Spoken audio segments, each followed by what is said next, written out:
నేను doctor Lavanya Govada consultant at Harika ENT care hospitals Gachibowli. ఇవాళ మనం సాధారణంగా ఫిష్ తిన్న తర్వాత కొన్నిసార్లు గొంతులో ఫిష్ బోన్ ఇరుక్కున్నట్టు అనిపించవచ్చు. సో అలాంటప్పుడు what are the dos and what are the don'ts, అంటే ఏం చేయొచ్చు ఏం చేయకూడదు అన్న దాని గురించి చెప్దాం.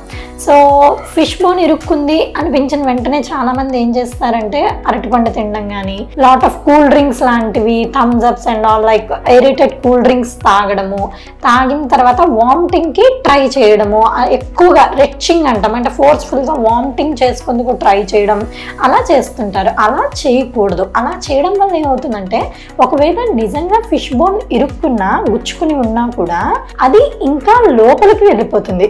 అలాగే తీయడానికి కూడా తర్వాత మీరు డాక్టర్ దగ్గరికి వెళ్ళినప్పుడు అది తీయడానికి కూడా కష్టం అవుతుంది. ఇంకొన్నిసార్లు లోపల బాగా డీపర్ గా పెనిట్రేట్ అయినప్పుడు ఇన్ఫెక్షన్స్ అయ్యే ఛాన్సెస్ కూడా ఉంటాయి.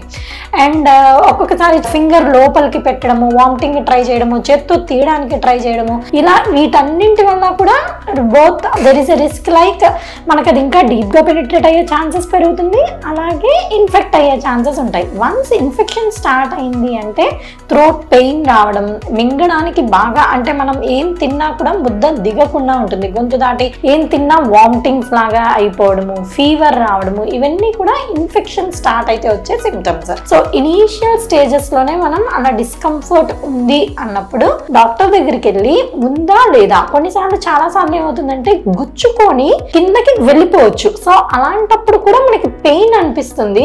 సో ఫిష్ బోన్ ఉండకపోవచ్చు, 90% ఆఫ్ ద టైమ్స్ అది స్క్రాచ్ అయ్యి కిందకి వెళ్ళిపోతుంది. బట్ స్టిల్ మనకి ఏంటంటే ఆ థ్రోట్ డిస్కంఫర్ట్ గానీ పెయిన్ గానీ అనిపించవచ్చు. సో అట్లాంటప్పుడు just go and see a doctor is always better. So first మనంతట మనము తీయడానికి కానీ వామిటింగ్స్ చేయడానికి కానీ అలా ట్రై చేయకుండా, మీకు కనుక ఫిష్ బోన్ తిన్న తర్వాత అది గుచ్చుకున్నట్టు డౌట్ ఉంటే మాత్రం better go and see a nearest doctor immediately.